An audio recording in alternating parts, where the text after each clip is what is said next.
Mais dis-moi, vieux singe, et si mon ex était aussi en no contact? J'ai peur qu'il ou elle ne revienne jamais. Eh bien voilà une question que je reçois beaucoup dans les emails que vous m'envoyez. Et c'est une question tout à fait naturelle, parce qu'une rupture fait peur, que la peur crée la panique, et que la panique crée l'urgence. D'un point de vue animal, il existe dans votre cerveau une région appelée amygdale. Elle doit son nom à l'amande dont elle a la forme, mais de vous à moi, j'aime plutôt la comparer avec une cacahuète. L'amygdale est un noyau père du système limbique. Pour vous la faire courte, lorsque nous nous retrouvons dans une situation qui nous génère de la peur et de l'angoisse, l'amygdale, par la voie d'un protocole appelé le circuit de la peur, va nous pousser à agir pour survivre. Et une rupture amoureuse ne fait pas exception à la règle. C'est pourquoi, dans un état de panique, vous vous surprenez parfois à faire n'importe quoi. À pleurer, à crier, à envoyer des textos, à envoyer des lettres, à aller tambouriner à leur porte, bref, à faire tout un tas de conneries.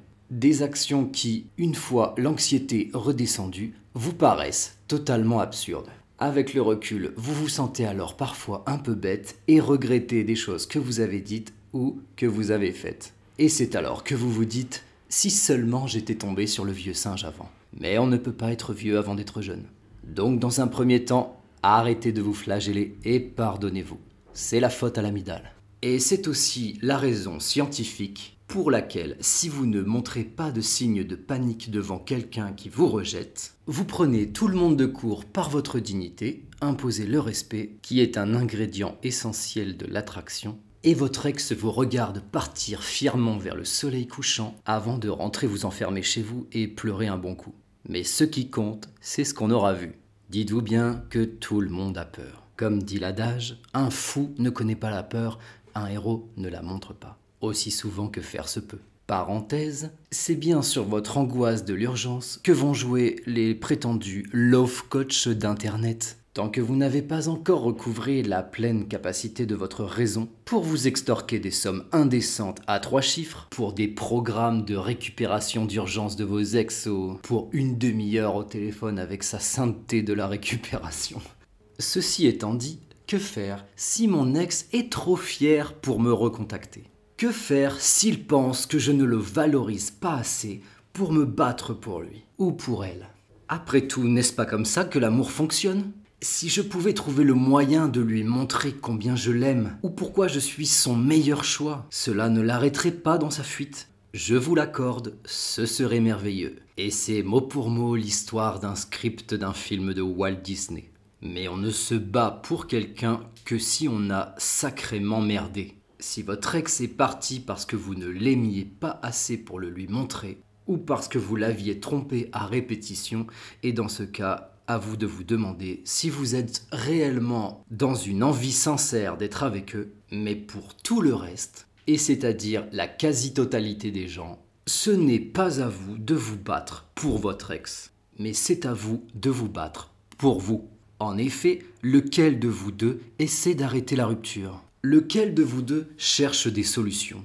Tape « Comment récupérer mon ex sur Internet ?» tandis que l'autre prend ses distances et vous garde dans sa vie pour voir si l'herbe est plus verte ailleurs. Alors oui, vous avez sûrement fait des erreurs, vous avez sûrement dit des choses que vous n'auriez sûrement pas dû dire. Mais est-ce une raison pour tout envoyer en l'air? Si votre ex le pense, vous useriez votre temps à vous efforcer de lui prouver le contraire. Votre ex est parfaitement au courant de vos intentions.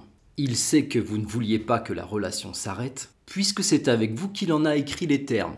Implicitement, lorsque nous nous lançons dans une relation, c'est dans l'optique de la voir croître et grandir, et de profiter des fruits qu'elle nous apporte. Bien rarement nous nous attachons à quelqu'un en espérant que ça se termine. Parallèlement, lorsque votre ex vous quitte, il ne vous demande généralement pas votre avis, et décide de lui-même de réécrire les conditions de votre relation.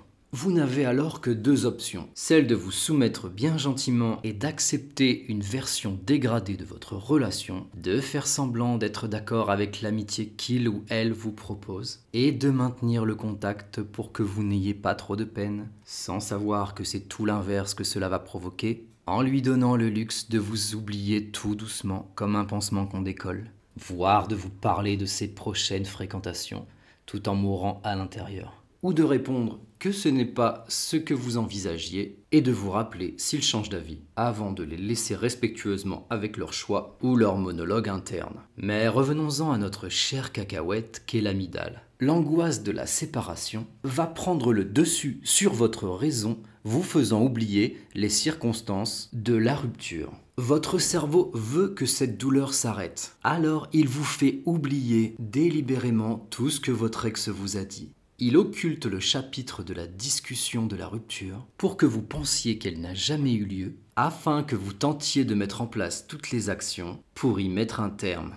Vous agissez alors comme si l'autre en face n'a jamais demandé à partir et n'a jamais exprimé ses doutes quant à l'avenir de votre relation. Certains vont même continuer à proposer des rendez-vous comme si de rien n'était, ou même maintenir les déclarations d'amour et les petits surnoms. Mais mon bébé est dans une toute autre optique. Sa cacahuète à lui n'est pas dans l'affolement. Comme nous l'avons déjà évoqué dans d'autres vidéos, le processus d'un ex qui vous rejette n'est pas le même que celui qui se fait rejeter. À ce propos, pour les ex qui sont moins directs, ceux qui sont indécis quant à votre relation sont également ceux qui rejettent. Ce n'est pas vous qui partez pour le plaisir. Et ce, même s'il peut sembler plus rassurant d'être face à quelqu'un d'indécis plutôt que de quelqu'un de déterminé à vous quitter. C'est malheureusement parfois plus compliqué.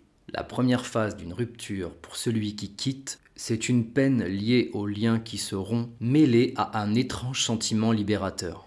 C'est dans ces phases où vous n'êtes plus en phase qu'il est alors préférable de ne plus vous contacter. Ce qui est, je vous l'accorde, beaucoup plus simple à faire quand on vous apprend que votre peine est bien plus grande en premier et que la leur le sera un peu plus tard. Lorsque vous allez prendre votre distance et que votre valeur va remonter et que de leur côté, une fois qu'ils auront goûté à votre absence et compris que vous ne vous abaisserez pas à leur courir après, leur trop haute perception de leur propre valeur commencera alors à baisser. Les rapports seront rééquilibrés et la réconciliation deviendra possible que lorsque vos deux réalités, le nouveau vous qui se sera pris en main et l'ancien eux qui sera redescendu de son perchoir, se rencontreront et décideront avec la même évidence qu'au départ qu'une nouvelle histoire, plus forte cette fois, pourra commencer.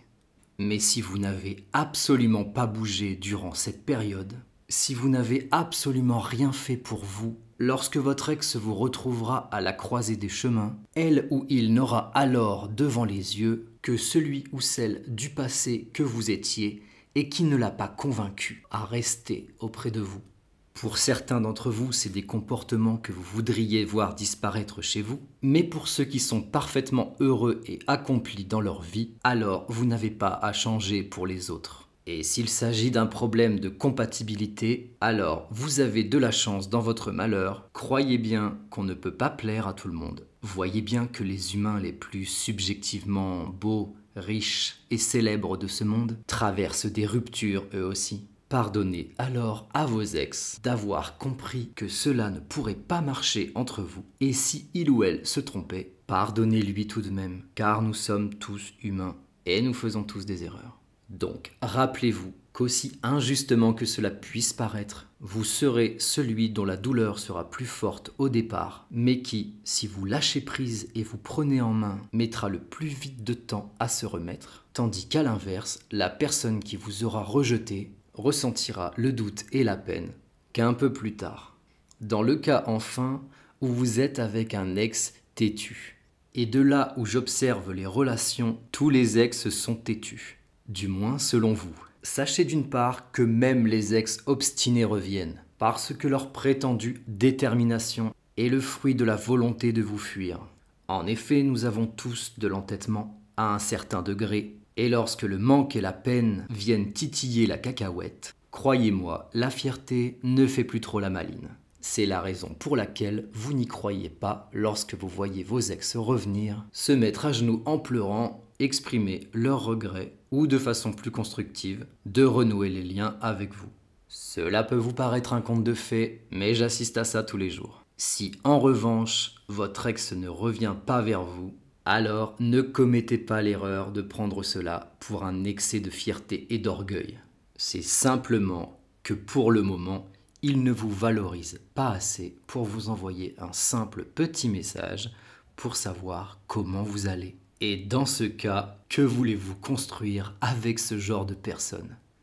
Du moins selon un vieux singe. Et si vous souhaitez mes conseils pour une situation particulière, vous trouverez comment me contacter sous cette vidéo. Et en attendant, souvenez-vous bien que vous n'avez pas besoin de votre ex, même si c'est en cacahuète que votre relation est partie. Et plus tôt vous accepterez cette certitude, plus vite vous réaliserez que quoi qu'il arrive, tout ira très bien.